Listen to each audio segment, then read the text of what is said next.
Hello and welcome everybody to my podcast, Finding the You and Mum. And today I'm extremely excited to introduce our guest, Jessica Dugan. Welcome to the show, Jessica. You're a blogger, and that obviously is a very thriving avenue for you to get your message across to lots of people around the journey of being a mum. You've got four children, and you also have an events and hire company, I understand. And that all of that together creates a very busy life, I can imagine. So, welcome to the show. Thank you so much. So, tell us a little bit about your journey to becoming a mum. Was it something that you'd long planned, or was it something that sort of crept up on you? It was something that I've always wanted to be. Since I've been a little girl, I've just known that I've wanted to be a mum. So there was no doubt that I didn't want that to happen. And fortunately, when I met my husband, Sean, he also wanted multiple children. We both agreed that we wanted 3 to 5 children. And we are very, very blessed in terms of it didn't take us long at all. We've been able to have children very quickly. And that's, yeah, we ended up with four. We've met right in the middle, really, between 3 and 5, we said. And we've got four beautiful children, 3 boys and 1 girl. And you're based in Sydney, is that correct? Yes. What part of Sydney are you from? Blacktown area? Lovely. Yeah. Yes. And I'm imagining that life is pretty hectic in your home with the four children and the two Yes, businesses essentially. it is, definitely. And I'm also a high school teacher. So, on top of that, Wow. there's just multiple things going on. Caden, he's my eldest. He's 6 and a half, and he's my only one at school at the moment. So, I still have 3 little ones that are at home some days. They do go to preschool a few days a week. But other than that, it's all about the juggle, I think. You're just on constant flight mode, thinking what has to be done next. My 2 older boys have footy training and soccer training, and it's A just a lot to juggling juggle. act every day. And so tell us some hacks, because when I think about you working as a teacher and having the blog and also having the and events company, that seems like a whole lot to manage in a week. How do you get through your week and still, I guess, come up feeling like you understand how your world is operating and how you're positioned within it? Well, unfortunately, in terms of like the event business, my friend and I, we are both mums, and that had to be put on hold a lot because it's a lot of weekend work, and I guess we felt like the weekend was our family time, that sacred family time, and then we were no longer getting it because we were setting up events. But in terms of teaching and the blog, I kind of try to stick to a very strict routine. The main things that have to be done each day. We've got a calendar on the fridge and everyone can see, and even my oldest goes, "Oh, what do we have on today?" Everyone knows what's happening in the family, and we just try and plan it. Usually on a weekend, on a Sunday night, I'll say to my husband, "Okay, can we just go over the week so we're both on the same page? You need to do this on Monday, you're on pickup Tuesday, or I'm working this day." Because I'm a casual teacher, I don't have set days, but it doesn't necessarily mean that I'm working those days. So it Um, sounds like you need to have a lot of structure in your life to make yes, sure that it runs quite smoothly. definitely. What Yes. inspired the idea of the blog? It's called Just Being Mum, which I love the name. Yes, Tell thank me a you. little bit more about the blog. So I think when I had my first son, Caden, I had this thing where you kind of lose that part of yourself. I was the type of person who, before I had Caden, I was going to the gym regularly, I was eating so well. And then I think the wake up call is when you look in the mirror and you see yourself, you just see like almost like a shell of yourself because you know that that body is so different now. And as much as I knew that, I was like, wow, the female's body is just incredible. I always feel like I'm just so amazed. After 4 children, I just always think, gosh, how does a female's body just even do this? I started to see, like, read things about mums, how sometimes they felt like there was no avenue where they could discuss how they felt. So I just one day decided to write a blog about my birth story, and people said to me how much they loved it. And I just kind of kept doing That sounds it. brilliant. And tell me a bit more about what people like to experience while reading and watching your blog in terms of, is it about letting a safe space be had where people can express the challenges of motherhood? Is it like focused a lot on problem solving, or what's the Yes. thrust of it? I think people want, especially mums, they want to read something and think, okay, it's not only me. It's Mm, not only me that feels like that. They want someone to, yeah, address the challenges of motherhood, address that it's not always rainbows and fairy tales and it's all going to go well. And, sometimes I think people put up on Instagram and Facebook like what you want to see. And mm, everyone then has that pressure of, oh, how come I don't look like that person? And mm, I do it all the time. I might look at someone and I'll even say to my husband, gosh, how does she look like that? And she has mm, all these children and yet she's all like, she looks so mm, lovely, like she's just walked out of a mm, beauty salon. mm, But then no one's then showing you the raw version of that. I think people want to see that it's normal for what they experience or how they feel. mm. What are some of the more, raw sharings that you get via the feedback of your blog? Like, what are you discovering that some of the biggest struggles that people privately have as a mum? I think that feeling of loneliness, that feeling of, I've had a few mums contact me, felt quite lonely after giving birth, have been unable to navigate how to, I guess, adjust to this new lifestyle now. I've had a few mums contact me and say, oh, like, I feel like I can't handle it very well and I've only got one, but you've got four. Tell me, how do I feel like this where you perceive that you're doing so well and you have four? Mm, My advice is always like the number of children that you have, everything's hard with what you have. So when you only mm, have one child, one is hard. When you have two mm. children, one seems easy. It's all relative. Yeah. Have there been times in your life where you've actually experienced loneliness firsthand? Definitely. Probably more so my third son. After my third son was born, he was born with a floppy airway. He has laryngeal Malaysia. And because every time he would get like a runny nose, we would end up at Westmead Hospital. Mm, And I felt like I had to keep fighting for someone to listen to me. But because everyone just thought he was always sick, even like friends of mine would just think he was just a sick child, I felt lonely in that moment. misunderstood. Yes, misunderstood. And like, obviously, you're in the hospital and you're trying to say to doctors, something's not right here. I was just, brushed off continuously because he just kept making these weird sounds and they kept saying to me, oh, you're a mum, you're just worried. In that moment, you start to question yourself like, am I just exaggerating this? Ironically, it was actually a receptionist who ended up believing me, and we got a diagnosis, and I met an amazing doctor. But you go through that time where I feel like other parents didn't understand how I felt, and Mm, therefore it was hard to talk to them about it, if that makes sense. And I felt like I was kind of, although I had so much family support and my husband's support, it was a lonely time because you're just in and out of hospital, you have constant appointments, and I guess because I had all these appointments or was in hospital, I was, missing out on events. I was yes. missing out on spending other time with my other two boys. Mm. Feeling during that period, like that sounds like you're in the trenches, you're worried about the well-being of your son and his future and what that means, Yes. perhaps not able to get him the care you believe he needs. And meanwhile, you're seeing that life is coasting by for others and they're attending social events and they're engaging and having picnics in the park, and you're stuck in this dilemma. How was that for you personally as a woman? Yeah, it was really lonely. And I guess now that it's passed, I feel like it probably took me a good year afterwards to start to say to people, wow, that year was really hard. Mm, And I think people probably really noticed it at his first birthday party when I said a speech and then all of a sudden I started crying. And I haven't mm, cried at my other kids' birthday parties, but just that first year of his life was just so hard because I felt like I was robbed from that first year in his life, and I felt like he was robbed, to be mm, honest. I didn't get the same moments that I got with him compared to my other two boys at mm. the So how, time. like, how do you make peace with that really difficult year?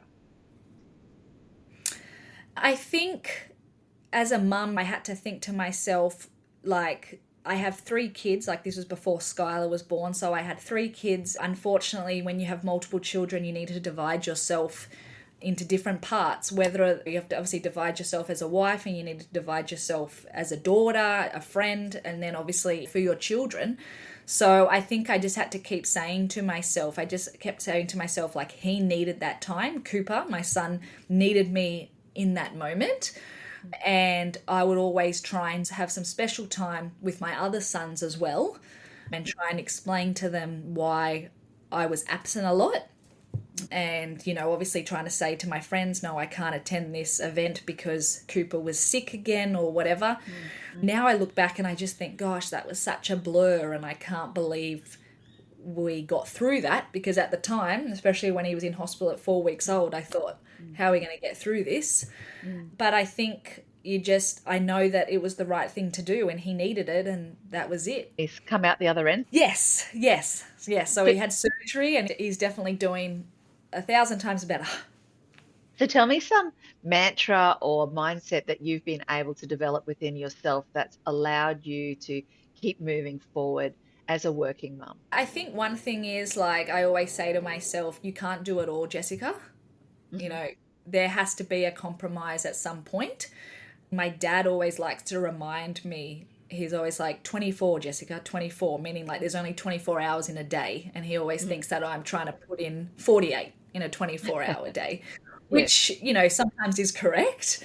But that's what I've had to I try and give myself grace in terms of, you know, something has to give. So, you know, that can wait till tomorrow. Like, whether it be, you know, washing, or, you know, something to do with the kitchen, or, you know, the lounge room's a mess full of toys, I always say that can wait for tomorrow. You know, and I always try and think, well, do I want to do the washing, or I'd rather have this time and play with the kids? Yeah. Always the playtime seems like the most enjoyable option. So tell me, like, in your journey so far, what's a shocking truth or some really surprising reality that has in some way shaped who you are? I think probably like the mental load of motherhood. I feel like everyone talks about the sleepless nights and feeding a baby and looking after them, but I don't think anyone ever talks about the mental load. And I think that can have a huge effect on a mother's mental health, really, their sense of self. I think, obviously, for me personally, the mental load, I feel like it can go one way or it goes the other. Sometimes I have so much in my head and I think, gosh, I feel like I've just non-stop all day, but I've achieved nothing. And I feel crap about that. I think, gosh, what have I achieved today? You know, even though I feel like I've achieved so much, like I feel like I've done so much, but I haven't achieved anything. And How do you differentiate between doing things versus achieving things? I feel like if I'm doing things, like, for example, we've gone out, or I've gone out with the kids and I've tried to tidy up the house, and then by 5 o'clock or something, I'm rushing around for dinner, and I think, gosh, how am I rushing around? I've been home for 2 hours, you know? So then I feel like I haven't achieved anything, because here I am, I'm stressed again because dinner's not ready. And even though I have, because I've taken the kids out and we've done an activity and I've come home and I've cleaned the house, in my mind it's like, but you didn't do dinner. Yeah. So it sounds to me like you have very high standards for yourself. What Yes. role, or where does the concept of mother guilt fit into your story? Is it something that you are conscious of? Do you find that you experience it? What's your take on mother guilt? Yeah, definitely. I definitely experience it. I think it's one of those things that no matter what, you're going to have it. I think it's just a matter of some people have it more than others. I feel guilty just for going to the shops, to be honest, because they're especially, and sometimes my kids will be like, oh, where are you going? And obviously my boys, they're big mummy's boys, and I love that, but they'll be like, oh, where are you going? Like, so then I feel bad. And I remember, like, it was actually only the other week I messaged my husband, because I'd gone and I'd got my eyebrows done and I was getting presents for people. It wasn't even like I was doing things for myself besides the eyebrows. I was buying presents for people, and I text him and I said, like, all good there? And he's like, yeah, all good, like, no rush, everyone's fine. And I was like, gosh, I hate that I feel guilty that I'm out. And I think because it was one of those weeks where I had worked a lot of days that week, and I felt like this was my time at home, and then I was at the shops, Mm, But that was my time where I had to quickly get all these presents for birthday parties that we had coming up. And, I felt guilty about that. But obviously, he's very good. He's very much like, oh, why are you feeling guilty? Like you're allowed to have your time. And I think that's great. And obviously, I try and think of that as, I need a little bit of myself as well. But mm. I think personally, it's just one of those feelings that I don't think mums can always shake. Where do you think your guilt comes from? Because I guess it's a real theme for me because in my work I have women coming to me and even if they haven't named it as guilt, they describe feeling really rotten and even sometimes they get depressed if they don't feel that they're living up to what they've decided is the standard that they would want to achieve as a parent.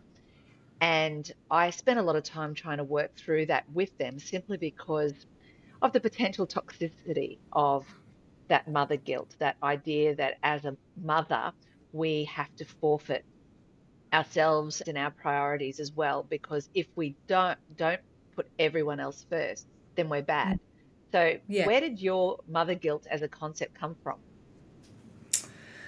I think obviously as much as I love my job and I love being a teacher, I would prefer to be home with my children. But unfortunately in this world that we're living in where everything costs so much money, I need to go back to work. So whereas like for example my mum, she was off for like 15 years of our childhood. So I think I always gosh, I wish I could be like my mum and be around the kids all the time like she was.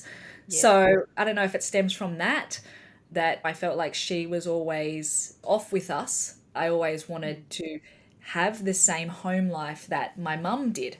It was a mm, different time back then. And so what do you think of the idea then of the supermum? Because, we hear that being bandied around. And when I think about how you want to approach motherhood, it feels like you almost would love to have that don the cape so that, that the supermum gets to be part of who you are. In some ways, it feels like you hold yourself to a very high standard. Share with me your thoughts about the supermum. I think if it's used in the right context, it can definitely boost mums' self confidence and their self worth, especially if you have like some of my friends, I feel like they've had different health issues with their kids or different problems. And as soon as you give them a compliment about themselves, they think, oh, actually, well, yes, I have overcome this, I am that.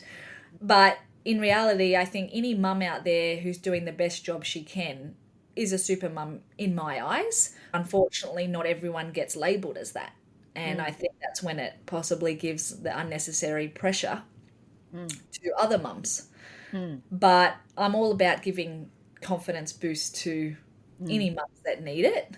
mm. So, not necessarily even the word super mum, any confidence boost is fine. Mm. But I definitely think super mum is a confidence booster. Right. So you don't necessarily see it as a negative thing that society has constructed to wear mums out because they're constantly striving for this ideal. You're seeing it more as an opportunity to celebrate mothers that are just doing their best and being able Yes, to label them back yeah, to super mums. definitely, Yeah. Yeah. And that sounds definitely. like so.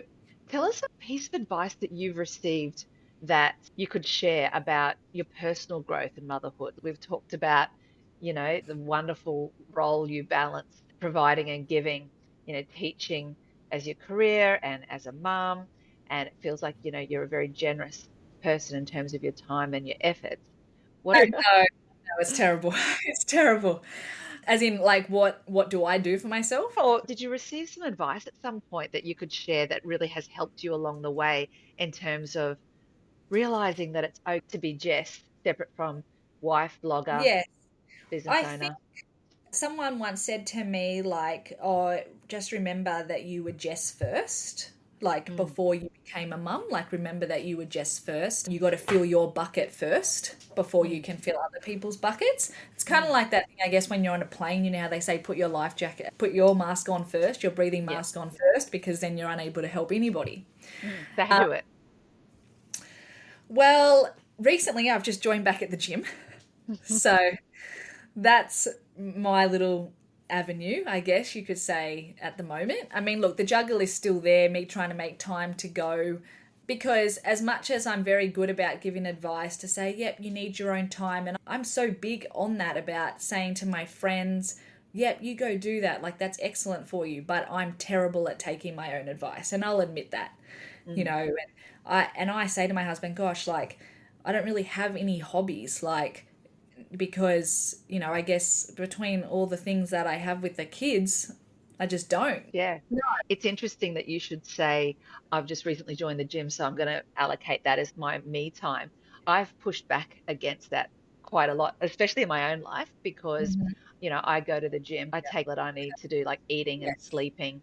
It's Yes. self-care, and it should fall in the category of self-care, separate 100%. from it. Even when you were like saying you were doing some shopping and getting gifts and things like that, again, that I don't qualify that as me time because I again, you're doing for others. I know. The me time is the time where you are just literally saturating every minute with things Yeah. that are going to help you connect with, the woman that you are. Yes, I know. And to be honest, besides the gym, I don't have anything. I mean, it's Mm. something that I want to work on 100% because, Sean says to me, "Oh, well, find a hobby. What would you like to do?" And I guess before I had kids, to be honest, I didn't really like I had the event business with my friend, and that was a big part of our lives, and we loved it. And although we still love setting up events for our kids and our friends' kids, I guess the logistics of it just got too hard. But besides that, obviously, I did love going to the gym before becoming a mum. And so that's something that I'm proud that I can still keep now. Did you love to do before being a mum? I used to go to the movies and have lots of brunch dates and coffee dates and go shopping and spend money on a dress without hesitation. Yes. Yeah, those type of things. Like I never really had a particular hobby, as you can Mm, say. Obviously, just catching up with friends and shopping, and that mm. was really my thing to do. And don't get me wrong, I still catch up with friends, but they just involve children now. They're more like play dates. Can you imagine a future where you can start to carve a little bit of time for yourself, where you just go solo and hang out with a friend for an hour or two? Yes, definitely. And look, I still like I have some really good uni friends, for example, that we have kind of made this pact that we're all teachers and we make this pact that every school holidays we go out together and whether it be lunch or dinner and it's just us and no kids and it's fantastic. We always say, gosh, we haven't laughed like that together and we do organize catch up with friends and have dinner and without the kids, but I do hope that maybe in the future I can do that without feeling guilty about it.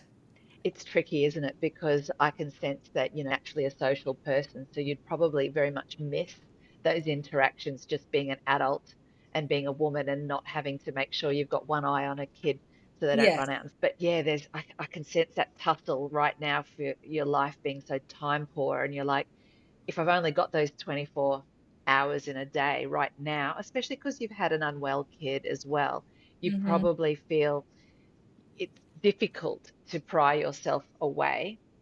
And Yes. I think that in the course of one's life, we all have situations and blocks of time where we have to forfeit the things that might bring us pleasure or fulfillment separate Hmm. from everybody else. Yes. It's just a nice idea to think that we'll always go back to it and we will nurture that element within ourselves. I talk about it in my work because it's a big part of why people come to me with empty nest syndrome, because they have put everything into their family and it's noble and they've got these beautiful families, but they have neglected themselves to such an extent that there's this tremendous loss when the kids don't need them in the same way. Yeah. This isn't when they move out, because I'm finding very much that they just don't move out and they can't afford to. In fact, they bring their partners to live Yes. often. Yes. Um, but it's about that subtle shifting where you're not their favorite person anymore.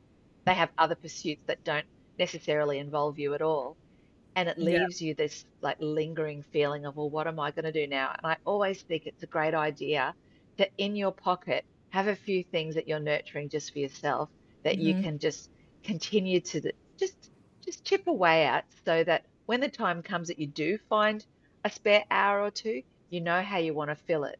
It'll be targeted in such a way that it does feel really cup filling because it isn't just like, my goodness, I've got this time on my hands and it's kind of gets wasted with either scrolling or something meaningless because you Yes. haven't figured out.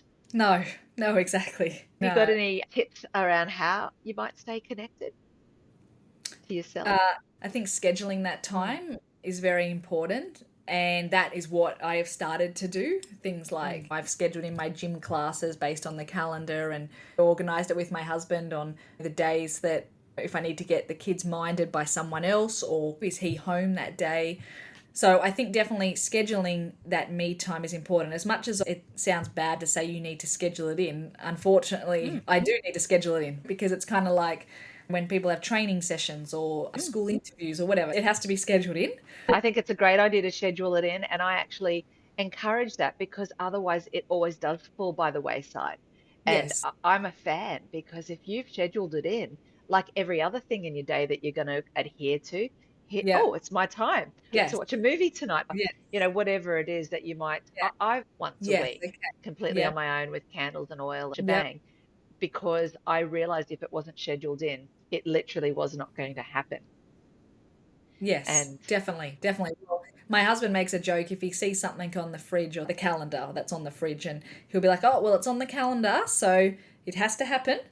brilliant. So it's very much like, yeah, we write everything down on the calendar or, and obviously reminders all the time. Yeah, I think it's important because otherwise, as you said, it just kind of goes down the priority list, doesn't it? If you Absolutely. don't put it in there, it just is kind of like everyone else's priorities are there and Hmm. your priorities down the bottom.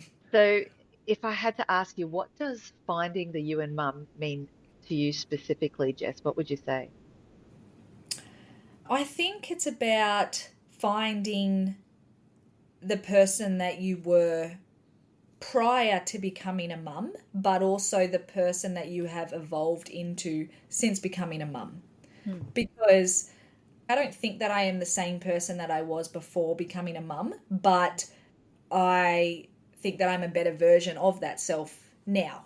I feel like you evolve and you need to change. That's the fact. As a person, you need to change because your worries change, your priorities change, your outlook on life changes. So I think it's about finding whatever makes you happy, or I guess something in yourself that gives you that self confidence, or just I guess defines your sense of self.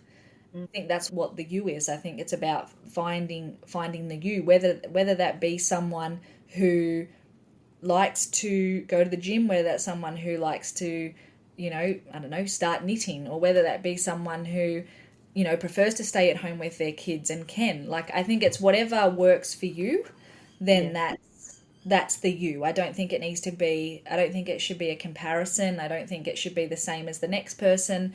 I Mm. think it's very different. It's finding that piece of you that I guess you had before becoming a mum, but you still want to keep afterwards. Yeah, I think you're right. And I love the fact that you said that, I'm a different person. And of course we are, because we have just had our world flipped upside down by having children. Growth is one of the beautiful byproducts of being a mother.